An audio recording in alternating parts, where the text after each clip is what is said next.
Good afternoon, everyone, and welcome to the Pervasive Media Studio Lunchtime Talk. These talks are live every Friday at 1 p.m, both here in the building and live online. Hello, online people.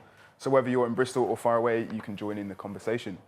My name is Lawatim. I'm the studio coordinator here. I'm a black man in my mid-30s, wearing all black and big, thick glasses. Every Friday, we throw open the doors of the Pervasive Media Studio for Open Studio Friday, where we offer you the chance to spend time in the space by hot desking alongside our residents and staff from 10 a.m. to 5 p.m. Especially big welcome to those of us who are new to the studio. Is anyone here new to the studio? Anyone? Welcome. Oh, welcome, guys. Thank you. So in case you don't know, what is the Pervasive Media Studio? We are a diverse and collaborative community exploring creativity and technology with everything from comedy to coding and product development to performance art. It's a partnership between Watershed, UE Bristol and the University of Bristol and funded by Arts Council England. And we offer studio space, desk space, meeting rooms, events and opportunities to our residents as part of the spirit of generosity and mutual exchange. We're a space for people to take risks with embryonic ideas and to make time for collaboration. Before we begin, feel free to move around, make a cup of tea. There's a kitchen back there, grab a glass of water, whatever you need to do. We have a quiet space to my left, to your right. It's just that door around there. So if you need to take a break at any point, you can go in there.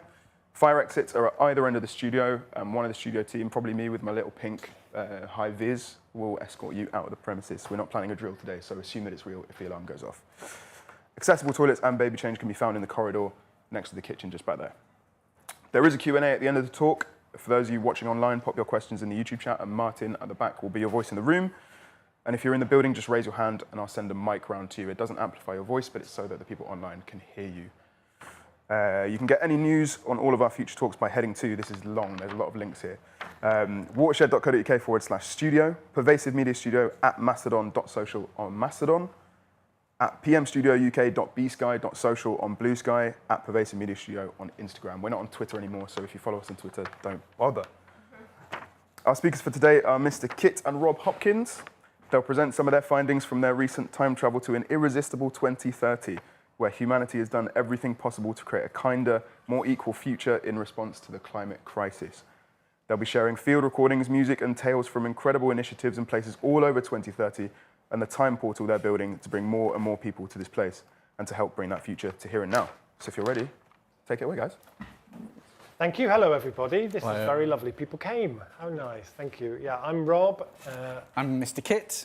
And this is the first time we've done this, really, sort of talking publicly about this project that we've been doing. So it's going to be a little bit, we're just going to see where it goes, and we will leave time at the end for your questions and feedback and thoughts, because this is very much an evolving thing that we're doing. And also we're going to ask each other a couple of questions as well, because there are things we realised on the way here.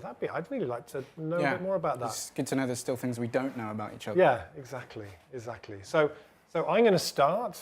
And just by setting the context of where field recordings from the future came from. So I've spent a lot of my working life being involved in climate activism in various different forms the last 20 years or so through the transition movement, which is about solutions that we can start where we are. What can we do where we are without waiting for permission that we can just get on with? And I always think in the time we're in, it's useful just to reframe that context so we know we're all on the same page. This is really useful. Climate science basics. Number 1, it's warming.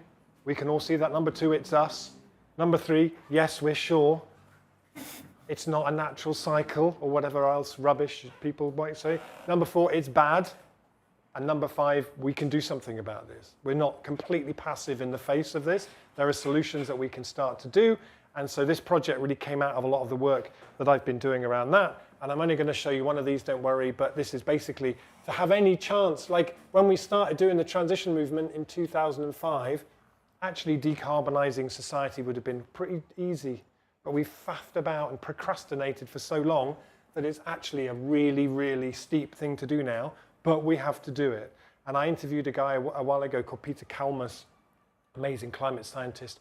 And I said, what's the best case scenario? As a climate scientist, you're always talking about the worst case scenarios, and we need those because they're a kick up the arse. Well, what's the best case scenario? He said, the best case scenario is what I call emergency mode, which is where we rapidly phase out fossil fuels, rapidly phase out meat. Then there's a chance we stay under 2 degrees. I said, that's brilliant, Peter. But emergency mode is a really crap name for it. Couldn't we call it something else, like thrilling adventure mode, or delicious opportunity mode, or the ride of our lives mode, or something like that. So that's kind of partly where this comes from, me spending a lot of time doing that. And I'm working at the moment with a small film production crew who are making a film about the work that I do, which is around playing with time. And rather than explaining all of that, I'm just going to show you this. They've made a little 2-minute trailer as they're going around trying to get funding to finish this film. And it captures, I guess, a bit of the journey that I've been on with this idea that in order to really address climate properly and mobilize people at the scale we need, maybe we need to start thinking about time differently, and we need to put longing at the heart of what we do. So this is what they've made. And so I want to kind of go back a bit. When did you start telling people you were a time traveller? You sound like my psychotherapist. There's so much in the narratives, I think, particularly within the environmental movement, where we talk about the time that we're in as being the end. When you think about the future, how do you feel about the future? Probably fairly pessimistic, really. If we imagine we're going to make change on the scale we need to by just talking about extinction and collapse all the time, I think we're kind of missing a trick and we're doing something wrong. So it's true that at the moment the future looks like a very bleak and difficult and horrible place. But in our time machine, we've built it to explore different possible futures that aren't utopias, aren't dystopias, but are the future that resulted from us doing absolutely everything we could possibly have done during these next 10 years. What would that be like? When you help people to time travel to the future in a way that feels exciting and they attach emotion to it, that imagining of the future becomes a memory. You create a memory of the future. We have turned this room into a time portal. I think when we step out of our time machine back into 2024, you look at the time that we're in now as the beginning of this great renaissance that happened. Well, we're at Boomtown Festival. I'm here because they've asked me to go and speak to about 10,000 people. It's looking like we only got one solution. Warm round of applause for Mr. Rob Hopkins. Power to the imagination.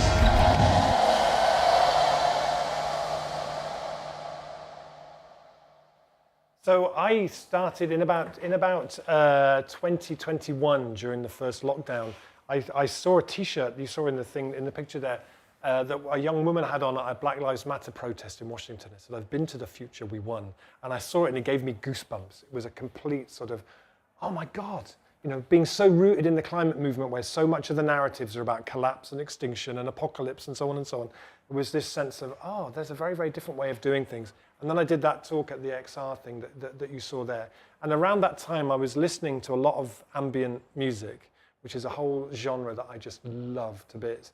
And there were people in there who were using field recordings in really, really interesting ways. There was a guy called Biosphere from Norway who used field recordings just in the most gorgeous, interesting way. And as I was listening, I was thinking, well, what if the field recordings that people used came from the future that we need to see? If you had a way where you could travel to the near future, collect recordings of what that world sounds like, and then bring them back again and weave them into music, maybe that's how we cultivate the sort of hunger for that future in people.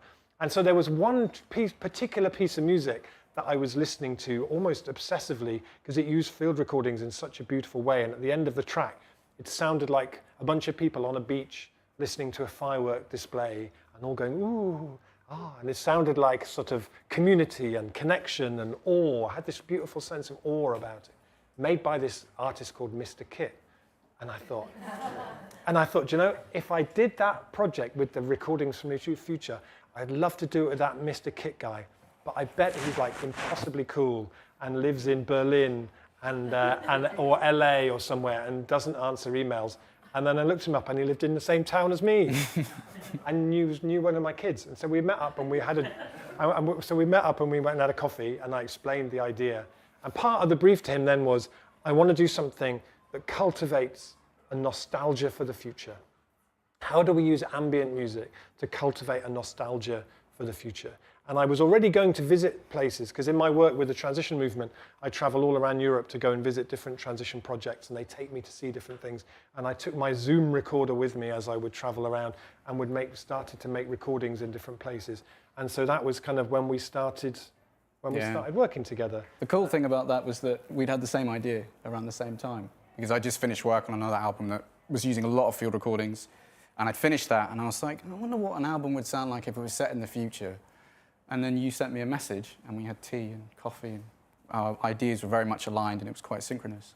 And the rest is history. And so this is so we regularly time travel to the near future, and we go to 2030. I should explain why it's set in 2030, right? So the reason is we're not that interested in 2100 or whatever. The point is, if we're going to actually do that graph and we're going to actually not destroy life on this planet, it means that by 2030 we need to have cut our emissions by about 45%, right? So actually, and if we don't do that, then all the rest of it is rather all over the place. So often it's presented as this thing, is it about dystopias? Is it about utopias? And you hear people say, well, we make so many dystopian films because utopias are quite boring. Actually, it's a completely false kind of binary, because 2030, by then, we need to have changed direction. Bristol will still pretty much look the same. People will still fall out with each other. There'll still be good people and not so nice people. But the point is that society will have changed direction in a way that we'll start to be able to see that manifesting around us. That's why we keep going there. And that's why it's most interesting. And we always have to wear this, we never quite explain why only one of us wears a helmet. Yes, don't ask. Don't ask. But this is these suits are made with a very strong anti-cynicism coating, which means that when we arrive into that future, we're not going to contaminate the amazing work that's already underway there with any residual cynicism that we might have brought with us. So we're going to show you one of the pieces of music that we did, and then I'm going to hand over to Kit, who's going to explain a bit about his process. Yeah. So this is, so we made the piece of music, and we've brought along, we have some, I'll talk about those afterwards, but there's a record, and it's actually an album out at this stage. But we've made videos for each of the pieces of music, which my son, who's called Arlo, edited. And this is one of them, which is field recordings that we harvested from 2030 in a future where there is now so much cycling that the bicycle rush hour, you're going to love the bicycle rush hours of 2030, really, they're incredible. And so we're going to give you a little taste now of the bicycle rush hours of 2030.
today is something really quite amazing. And one of the lovely things about going to make the recordings for this one was that actually you might imagine that when you sit listening to 40,000 bicycles go past, they all sound the same. But actually, when you're really listening, doing field recordings, they all sound uniquely different. Some of them are kids in a trailer laughing on their way to school. Some of them are someone having a phone conversation as they cycle. It's a beautiful thing. So, Kit. Yeah. Well, I thought I'd first start to talk about our musical language, so how Rob and I started to communicate at the early stages of the project, because we had to find a common language and we weren't really sure how that was going to manifest. But thankfully, we both speak about music often in terms of painting or colours, as landscapes of places to live in and places to be. Because my work is previously focused on a lot of field recordings, there's this strange phenomenon that I get whenever I work with field recordings, when I've been listening and working on them and listening out to the soundscape and picking out these tiny events that seem quite important. After I've spent some time away from those field recordings, I'm reminded of those events often in places that I end up going to, new places that I end up going to. And then what happens there is it evokes a memory. I'm suddenly reminded of something that I was very intimately linked with. And that's the sense of nostalgia that you wanted to kind of bring out and work towards, was to allow people to sit in a space, but the sounds that you're hearing are five years ahead in the future. So they're not so different to what you hear now, which makes them very familiar and very cozy and very inviting, and it makes you want to spend time in these environments. So early on, Rob would go and visit these beautiful initiatives all around Europe on your travels when you were doing talks, and then he would send me a brief of the place and a collection of field recordings to work to. And it really varied from track to track and depending on his experiences in these places. So you had, sometimes it'd be a page of A4 with all these wonderful notes about the sound of the children playing and water spurting off and the sound of vegetables crunching under your feet as you walk around these beautiful places. And at other times he'd send me a note that just said Aphex Twin at his most cathedral-ish. And I'd be like, all right. We also had there's a beautiful book about Captain Beefheart that I read, where someone in his band says sometimes in rehearsals he would say, yes, like that, but more yellow. And we had a similar sort of thing where I could say, this is a sort of orange kind of piece of music, and you go, okay, I've got it. So it was good to know that we kind of spoke a very similar language when it came to sound, to make things a lot easier. So when I was talking about this building this sense of nostalgia in the music, I got to experience that kind of firsthand. Usually what I do in my work is I will have gone to different places and taken field recordings myself. This is the first time where someone else was taking the field recordings and they're giving them to me to deal with, but I'd actually not been to these places. And then I had this very uncanny, strange experience where I'd been working on a track for a long time and getting really used to the environment, and then we went there to shoot a music video. So should we show a portion of that, and then I'll talk a bit about it? This takes you to, in 2030, a big part of the economy is a mycelium-based economy. So a lot of our protein in 2030 comes from mushrooms, a lot of our medicines, also construction materials, a whole range of different things. And we're going to take you to one of those underground places where this mushroom-based economy is emerging.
You might notice the top of Kit's helmet in this one is very flat because it was the first time we did anything like this filming, and the only thing we could find big enough was the largest goldfish bowl we could buy online, which was flat on the top. Mine didn't even fit. That's why I'm always carrying mine, because it wouldn't fit over my head. Yeah. So we went to Permafungi, which is a place in Belgium, this lovely underground, freezing cold. We nearly got pneumonia. Yeah, and we shot this there. I don't know, it was maybe a year before you'd sent me the initial field recordings, and I'd been working on the piece, which was finished by the time we went to shoot the video. And as soon as I got closer to the site, I could start to hear people scuffing their shoes and walking up stairwells and things like that. And I was like, I know this place. It was a really strange, uncanny, it's like I have memories of this place. I'd been there, and I could hear whisperings, and it's an ex-postal place, was the place used to store. It's a huge space, and they've got lots of different uses, which means that the sound really carries. So if you've one footstep's going to travel all the way down this corridor.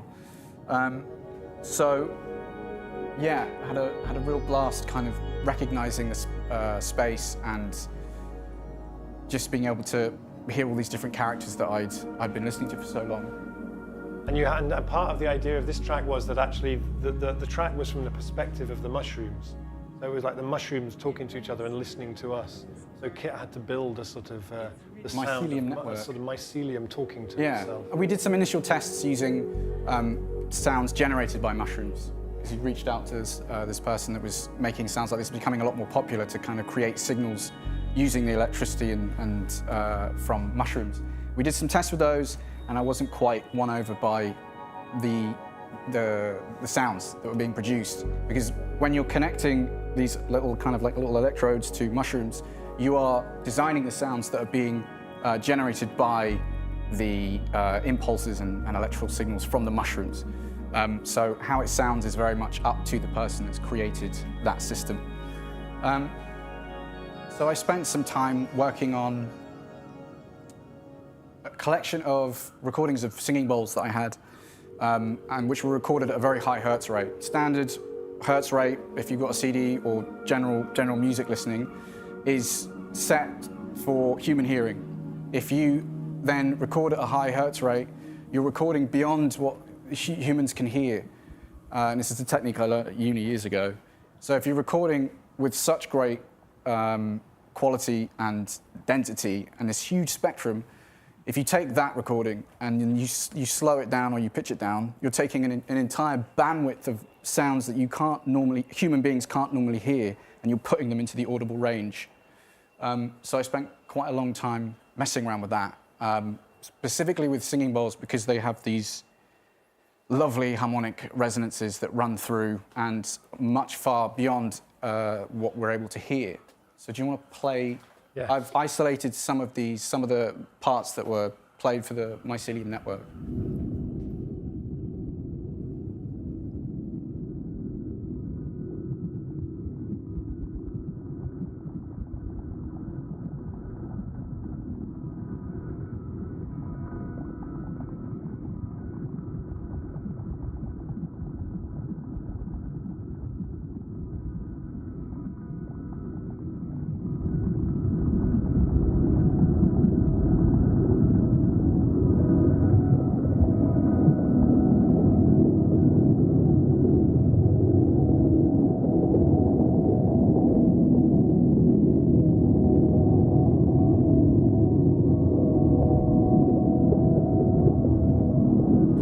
Became really really into this sound world because it has this bubbling, gurgling nature to it that has an oceanic feel, but also makes me think of soil and perhaps the conversations that the mycelium network might be having with each other throughout this beautiful place. Yeah, play the next one, Celeste.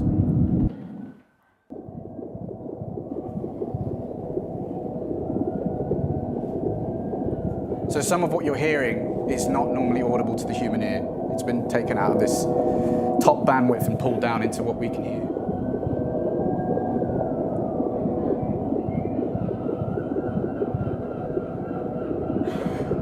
Yeah, and the last one?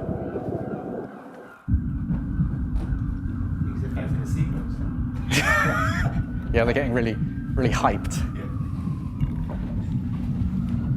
So this is the lowest low end of the mycelium network that's been built, the soundscape that's been built. And when we've been touring it on the system, which we'll talk through shortly, you have these, you can hear this slightly on these speakers, but you get these real low end pulses, which sound almost like the pulsing life within soil or throughout the network.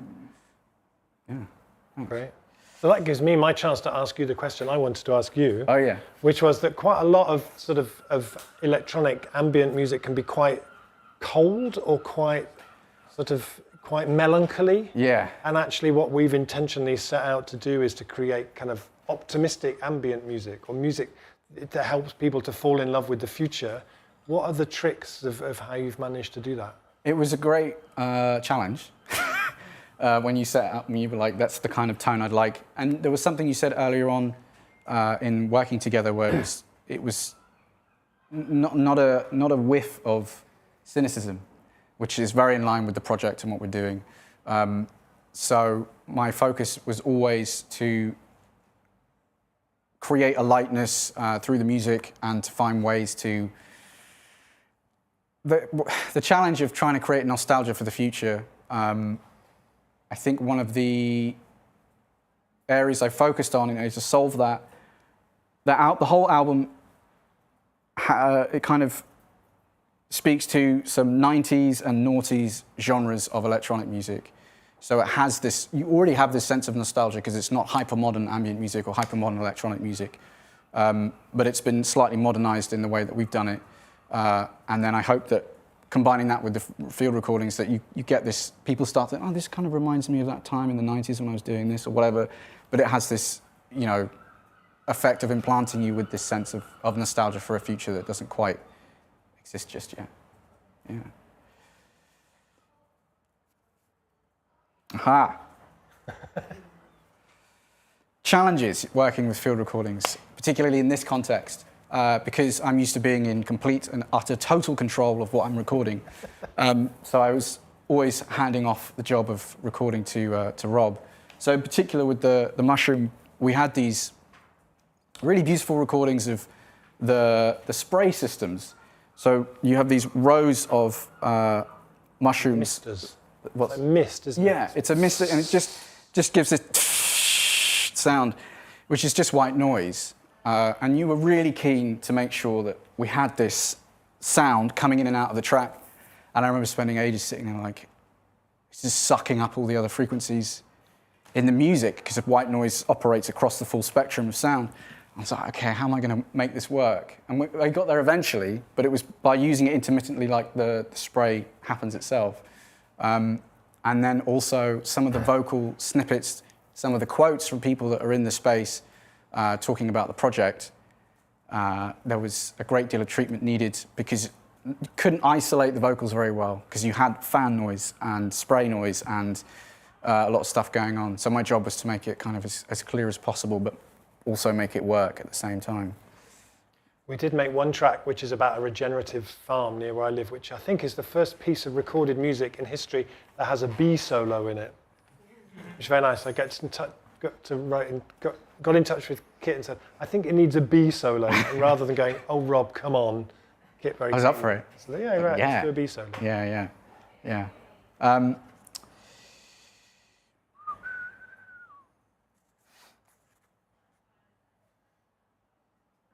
Okay, do you want to begin with a live show? Well, yes. So what have we been doing with it? So we made these 8 pieces of music. we made the record, which has just come out, and we have some here, but also we've been creating a live show, the touring Field Recordings from the Future time portal. The idea is that we can arrive somewhere and make a tear in the fabric of time and invite people to step through with us into the future. And we did the first preview of it in Plymouth recently, where we built this structure and we projected, we had the sound system around. And I just want to show you a little 2-minute little video of how that turned out, because it was really rather lovely. Welcome to Field Recordings from the Future.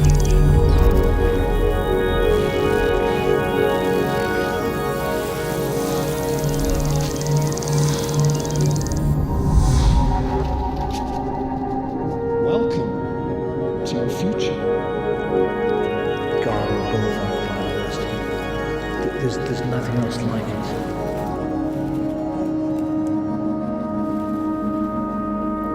Mushroom farms, extraordinary, otherworldly places.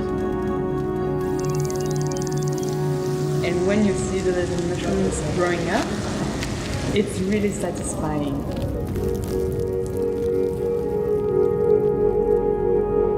People are no longer defined by their postcodes, and there are no areas of deprivation.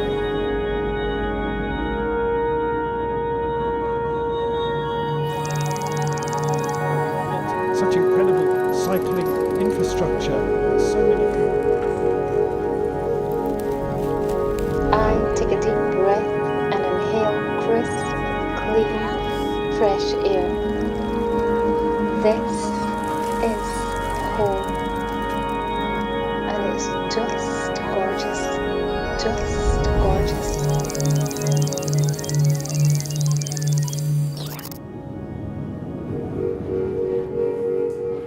One of the really lovely things about doing that was after this one in Plymouth, there was a whole bunch of teenage girls who were there, and having a conversation with them afterwards about, they're just saying, the future has kind of disappeared for us. We just never talk about the future, never think about the future. And it feels like we're living in a time where the future's kind of been cancelled. And actually to have something like this, to spend an hour in the future, seeing it in this kind of detail, has just been a really powerful kind of moving and emotional thing. The poet Rilke once said, the future must enter into you a long time before it happens. And I think that's something that we often forget in the kind of change making that we try to do. So at the moment, we've been developing this as a touring thing, and next year we're going to be doing a small tour of it around the UK and in some parts of Europe. Our dream for this is that it becomes like, you know, those like touring immersive Van Gogh shows where there's like 15 of them happening in this different places of the world at the same time. We want this to become like that, and that actually every place we go to, we're adding new tracks, and we're working with local projects and adding in new tracks, so it becomes more and more diverse and more reflective of the different places that we go. And in parallel to that, we're also working with an amazing Belgian cartoonist on a comic book about how we built our time machine to travel to the future to collect all these recordings, based on the thinking that actually if Elon Musk and Jeff Bezos had grown up reading comic books about underground mushroom farms and beaver rewilding rather than going to Mars, maybe the world would look like rather a different place today. And that those are the kind of stories that we need. And just the last little bit I wanted to share, and then we'll open it up, is why this longing part feels so important. So for me, I really see a lot of the work that I do is really about how do we cultivate longing at scale. Don DeLillo, the novelist, once said, longing on a large scale is what makes history. But who are the people in our culture who are brilliant at creating longing? It's generally not climate scientists, and it's very rarely climate activists. It tends to be people who work in the arts, in poetry, in music, in story, the people who write stories. And this is one of my favorite examples of that. So Jules Verne, in 1865, wrote a book called From the Earth to the Moon, a really thrilling, exciting story that pulled together all the best science and engineering from the time about how you might actually get to the moon. And he wrote it in a really thrilling story. And this book then inspired other engineers and scientists to start figuring out how we might do that. But it also inspired storytellers and filmmakers. The first film, 1902, the first feature film, A Trip to the Moon, Georges Méliès, was about that. You had this whole genre of popular science all about, well, what will we eat on the moon? How will we play football on the moon? Well, will we sleep on the moon? All this sort of stuff then grew very, very quickly It got into the stories. Mickey Mouse went to the moon. Popeye went to the moon. There were jazz dances about walking on the moon. It got into the culture. There was a whole awful genre of films in the 1950s. There were 10 of these films, right? In which a crew of all-male astronauts landed on the moon to find it populated entirely by women who hadn't seen men for a very long time. A very, very weird male fantasy that then when you arrive there, they'll look absolutely terrified. But see the lost city of love-starved cat women. I watched this so you don't have to, so you can thank me afterwards. But there were 10 of these. But the point is that actually it didn't have to be good. It got into the culture, this idea that we would go to the moon. What would it be like? We filled the stories of how we might get there. Tintin, of course, very famously went to the moon. And it meant that in 1962, when JFK announced, standing in front of a man trying very hard not to sneeze, that we would go to the moon. We did it in just 6 years. The average age of the people who did it was 28. And when Neil Armstrong did set foot on the moon, Hergé, who did the Tintin cartoons, did this cartoon for the New York Times of him being greeted by Tintin and Captain Haddock and Snowy, because they'd already been there. We'd been there so many, many thousands of times. We don't have 100 years like we had to figure out how to get to the moon in order to crack the climate emergency. But I think the same principle applies, that we have to get so much better at how we cultivate longing and talk about the future that we could still create. And just one last thing to share with you is that one of the things that we've been developing in parallel to this is kind of, we want to develop a sort of arcade of machines that connect people to the future. And this is the first one that we've just finished, which is our Predict Your Future machine, where you press a button and it prints you out your future beamed directly from 2030. This one says, after years of campaigning, you finally see beavers thriving in your local river. Their dams have created a vibrant ecosystem, and you couldn't be prouder of your community's efforts. And we had this for the first time at an event in London, and it was so beautiful watching how excited people were in the queue to press the button. And the number of people who then pressed the button and were like, oh, that's the thing that I've just started. You know, so and we're looking at different machines. We want to create Mr. Kit's field recordings from the future jukebox, where we can get people to gather, go send people out with recorders, find things that sound like the future you most long for, bring those back, we'll put them into this machine, and then we can layer them up in soundscapes. So there's so much that we can do with this, I think. So my conclusion would be, for me, this has been such a beautiful project as somebody coming more from the world of activism, to find that really creative way to use music and art and design as a way of starting to unlock the longing that we need to create. Making an actual record has made the 14-year-old me deliriously happy. He still hasn't quite calmed down. And I really think that this is something that we hope will grow and grow and become something that is off touring around the world and really having that kind of impact in the way that we need to. Yeah. Any closing thoughts? No, I completely agree. Yeah, it's had a huge impact on how I've approached the future in my thought. It's kind of really rooted itself. The sense of longing has kind of really grown within me. So over the last 4 years working with you and working on this, my attitude and perspective has really shifted, and it's meant that any silly thought, ridiculous idea I might have about the future is no longer a sense of, that's stupid. It's started to now crack and become more of a, hey, that sounds fun. How can we do that? And I'm very grateful that I've ended up in this position where we can do it. I just wrote a book called How to Fall in Love with the Future, and one of the things it says is we need to get rid of the word impossible and replace it with the words not yet. And I think that's really what we're trying to do here. Yeah. So thank you very much for listening. Thank you. Thank you.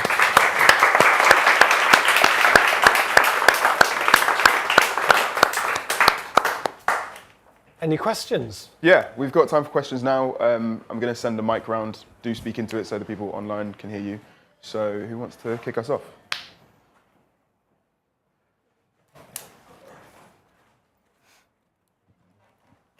Hi, thanks for that. It was really fascinating. I've got loads of questions, but just two. First one is, why do you think the mycelium network is going to be such a core part of the economy in the future? And the second one is, I was thinking about what you just said just now about longing and going to the moon, and it feels like I wonder if part of the reason young people feel like the future's been cancelled is because it's been kind of colonized by like the billionaire class, because the only people you hear talking about going to the moon are like Jeff Bezos and Elon Musk. So how can we create how can we reclaim it back from them? How can we like create a more hopeful vision of the future that's not dominated by like the 0.0001%? Brilliant. Yeah, thank you. I think part of the thing with that is when I do workshops and talks, I bring my time machine and we turn that room into a time machine, and I take people into the near future, and then we spend some time there, and then I ask them to then tell me, what did you see there? What was that like? What's always fascinating, and I've done that activity now with tens of thousands of people in different places. No one ever says, oh, we've got a new IKEA, it's great, it's 4 times bigger than the one we used to have. And no one ever mentions AI either. We live in a time where every magazine you open, everything is always the words "the future" is just all about tech and AI. Actually, when you ask people what the future is they long for, it's cities where you can hear the bird song, and where people are happier and more content and less stressed and more at peace, and et cetera, et cetera. You don't really hear that. So for me, the thing is, one of the ways that we reclaim the future from those people is to give people the opportunities to talk about the future. Because you're right, the future absolutely is being colonized, and that's really, really dangerous. And that we're living in a time where the far right are saying, oh, look at the future, it's very, very scary. Oh, look, very, very, but we're strong and powerful, we can protect you from that. And if at the same time, the people on the left and the more progressive people and people who actually understand climate science are also just painting terrifying visions of the future, we're like rabbits between 2 different sets of headlights, and where are you supposed to go? So for me, it's like we urgently have to learn how to talk about the future in a way that is decolonized, that is delicious, that is beautiful, and that gives people something to move towards. And I completely forgot what your first question was. Oh, it was about, because you said that 2030 would be like a, what do you call it, a mycelium-based economy? Yeah. So this place that we went to, Permafungi in Brussels, they collect loads and loads of the coffee waste in Brussels, and they grow all kinds of different mushrooms, which they sell mostly for food. But there are people now that the growth in mushroom-based medicines is growing very, very quickly. If you look at traditional, in Japan, like 100 years ago, about 40% of their medicines were based on different kinds of mushrooms. There are now people who are researching how to build. So in Permafungi, they made the contribution to the Venice Biennale in the Belgian, they call it arena, tent, dome, whatever, the Belgian space, was stuff from there, where they're now making like a substitute for plasterboard that's made using mycelium and waste stuff. You make these wall panels that you can, and there are people who are now experimenting to build whole houses out of mycelium, which offer the potential of houses that can actually repair themselves, because there's on the outer surface, they can sort of grow over and seal themselves. So there's some amazing, amazing research and work going on in that field. So what we do is to try and say, okay, that's there now, it's emerging. What if actually in the years between now and that point in the future, we threw everything if we threw all of the money and resource and people that we're currently throwing AI to building cities out of mushrooms, where might we get in 10 years? If we don't talk about that and what that might be like, then it's kind of never going to happen. But it's a whole fascinating field of that, yeah. I think for me, what's become apparent in my own experience working on this project is to do with the texture of the experience that you're kind of wanting to will into being. Is the more clues you can give people to what it might be like, the more you can set their imagination alight, the more you can kind of create an intimacy for them around this future, then they're much more likely to feel more empowered to seek it out in their day-to-day and look for things that seem to make more sense, that are more just, that are inviting them to a future that is empowering and not disempowering. One of the things that's interesting about the neuroscience is that when we have a depressed kind of mindset and quite negative about things, we seek out negative stories that confirm our worldview, and we get on this kind of downward spiral. What we're trying to do is to say, actually, if you start looking for the stories about amazing stuff happening with mycelium around the world, there's loads of stuff there. We never hear those stories, but they're there, go find them. And then actually you start to go on a spiral that kind of goes the other way, because all that stuff is there if you know where to look. And the lovely thing about doing the field recordings was that I would just wander around recording and have conversations with people, and you would just get these little nuggets. There's a beautiful in the mushroom. There was a girl who was who was an apprentice, like an intern at Permafungi, and we were chatting with her, and she said, "Oh, these mushrooms, they're like our children, and we feel very proud of them, and they make fruit, and we feel very proud of them like children." And it's just you get these little bits that are so cute and so beautiful that people say, that we sort of add those all in. Yeah. Any more questions? Got two questions. Number one, do you think technology doesn't fit into this picture? Because I think there are ways that it can all sit together quite beautifully, especially around mapping. So, second one, how can we help? Yeah, thank you. Yeah, excellent. Do you want to start? Technology and how it fits in. No, you start with the tech question. Okay. And I'll lead from there. I'm quite skeptical about particularly, like I'm definitely an AI skeptic. I actually think it's it's a really quite profoundly dangerous thing in lots of its ways at the moment. But also, I think all of these things we need to be using what we can and what's available. And yeah, I don't know. I guess what we're trying to do is to give people analog experiences as much as possible. So it's not all in the kind of digital world. And so when we do the live recording shows, part of that is about just getting people talking to each other. So at the end of the show, we do a bit which is like when we're still together there in 2030, like talk to someone next to you don't already know about. What's it feel like to be here? Yeah. How is it to be here? So I get a bit apocalyptic about AI, but I'm sure there are tools that we can use, and I'm sure a lot of the things that we can use. How can you help? Well, we're hoping that the idea is, so next year we're going to be doing this tour. We got a bit of funding to do a tour to take this to 5 different places, and we're hoping that one of those is going to be Bristol. And we're talking to some places about doing it here. And what we'd love to do during that time is to have it like a, you know, if for the first time in history, an actual time machine arrived in Bristol and an actual time portal opened up in the city, that's like a historic moment. That's like first person walking on the moon. That's like splitting the atom. That's like a historic thing. And we'd love to make it so that there's like a festival of the future that happens around that.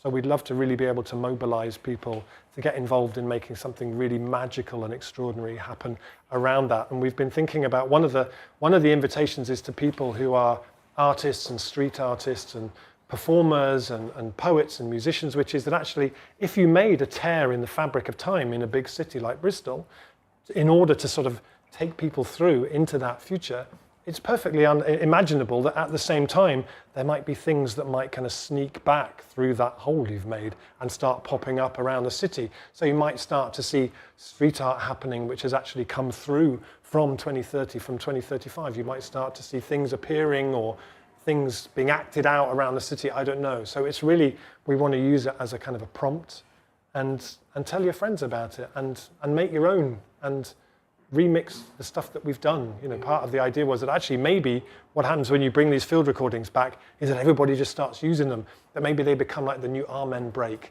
and everybody's using them and cutting them up and using them in different ways, and that they just get into the cultural sort of bloodstream is something we'd love to see happen. I've got a response to your question. I'm involved in other projects, specifically another project that utilizes deepfake technology in the experience. It's a visual piece.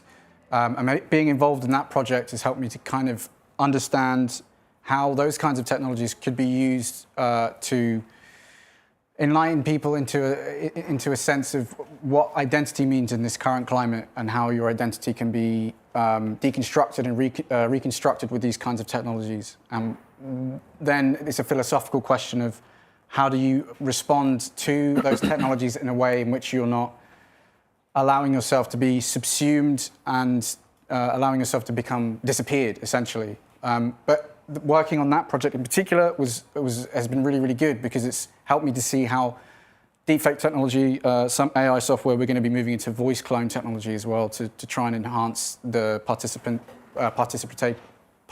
experience. But it's helped me kind of think, how could we use this in art? Because as a musician, the only narrative I'm hearing at the moment is, AI bands streaming, racking up loads and loads of streams on Spotify and things like that. And it's a very common narrative at the moment, but I also think it's obviously hugely problematic, and it's a very important thing to talk about. But at the same time, it can get a bit boring, because it's like, well, it's a very powerful creative tool. How can we reclaim parts of it to help us understand who we are as human beings with a bit more nuance? But some of that process also takes decentralizing the technology from whoever's controlling it, because, how you want to use it and how you, for artistic reasons, may inevitably be blocked or stopped by some of these larger tech companies that want to stamp their way through the future. I think there's also something about when you go out and you're making the field, when you're sitting next to the cycle path by the train station in Utrecht at 8 o'clock in the morning, listening through headphones to all those bicycles going past and picking out all the different things, you find the human, you kind of find the magic in what you're listening to in a way that you just couldn't with AI filters or search whatever's. There's things that you listen that you think, oh yes, just little bits. So I think for me, although we've obviously used digital tech to do it, it's been a kind of a deeply human process that we've done and how we've created this stuff. Yeah, absolutely. Hi, thanks so much for this. I was just wondering, the next step is touring. If you had thought about, and I don't mean this in a cynical way at all, the environmental impact of touring. We're in Bristol, where Massive Attack is exploring this subject with Act 1.5. So I'm just wondering if you're already thinking about that. Maybe it's a bit early in the process. I don't know. Yeah, absolutely. And I think the work Massive Attack have done on it is fantastic. And I went to one of those 1.5 shows, and it was amazing. And so the idea is so part of the. So I stopped flying in 2006, and so all the work that I do across Europe is always places I can get to by train. If I get asked to go and give a talk in Australia, I say I can't, but we'll do it. We'll find a different way of doing it. So part of the idea with this is that we never fly for doing any of the shows where we can. So we're doing one in Copenhagen at the end of September, working as a partnership with Roskilde Festival. So Roskilde Festival will lend us all the tech kit for the show, so we don't need to take all the stuff, so we can just travel on the train and arrive there and use the kit that's there. Or we might have to, I'm not sure. I think a lot. Yeah, it might be a driving situation. Actually, we'll find out. Yeah. But I think with every step of the way, it's trying to minimise our footprint and make sure that anything that can be made local or localised is localised. Otherwise you're hauling a couple vans of great structures, and then we just look like idiots. Yeah, we're very conscious of that stuff. And very inspired, but I think Massive Attack have done amazing work taking the lead on that. Yeah. Thank you.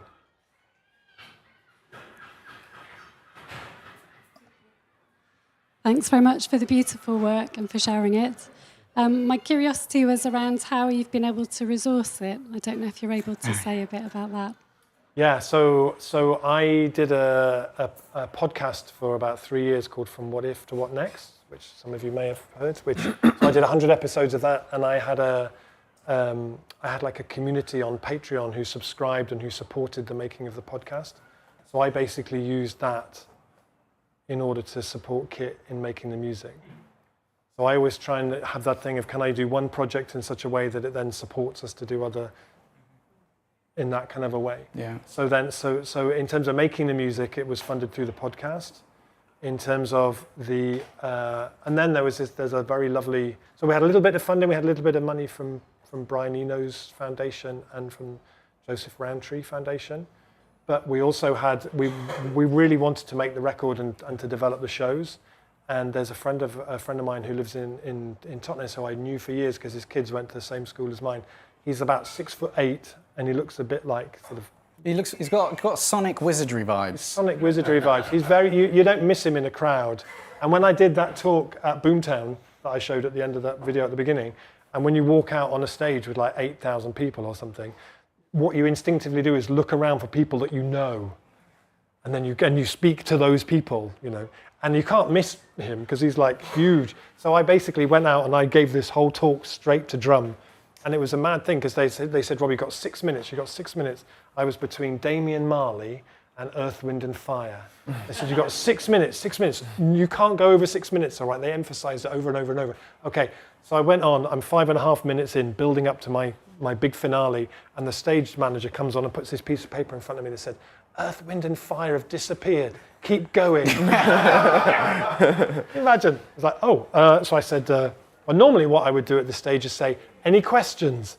But that doesn't really work in this con. But anyway, drum was there, and then about an hour later, he sent me a message and said, I so needed that. Because I did the whole talk, like, I've just come back from 2030. Oh, amazing.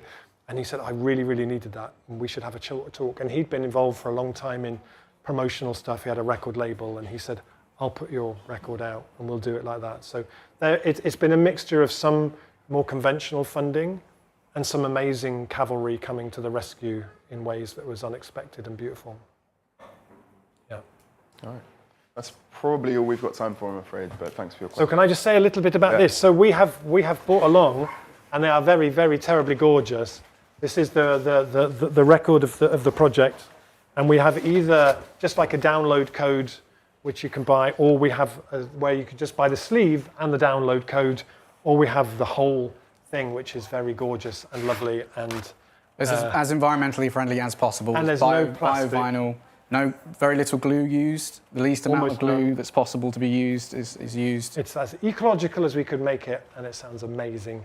And no home is complete without one. I would even go so far as to say. So if you would like to talk about that, do come up and do follow us on any of these things. I do a newsletter every month called the Time Traveller's Gazette, which is the place to keep up with how this project is evolving and what's happening and where the tours are going to be. So do sign up for that. And thank you for the gift of your lunch break. We deeply appreciate it. And see you again. Thanks, guys. Thank you very much.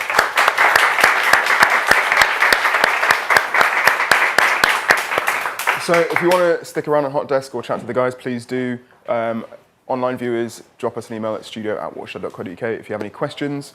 If you want to know a bit more about the studio, come and find myself or another member of the studio team, which is just Martin at the moment, just at the back. But yeah, thanks for being here today, and see you next time.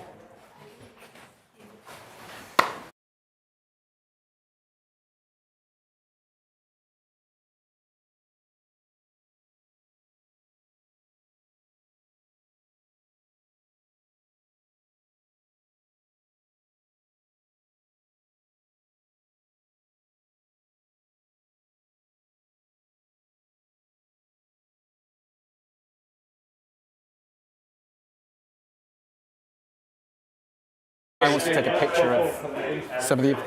beautiful. So we do Thank you. massive experiences around the world. Okay. I do a lot of that. So but this was interesting because I think there's a lot of things that we can Thanks do. a lot. You're very welcome. Yeah. Deeply Thank you. Good. This is Thank the you. work that we're doing. I always feel guilty. I think what we really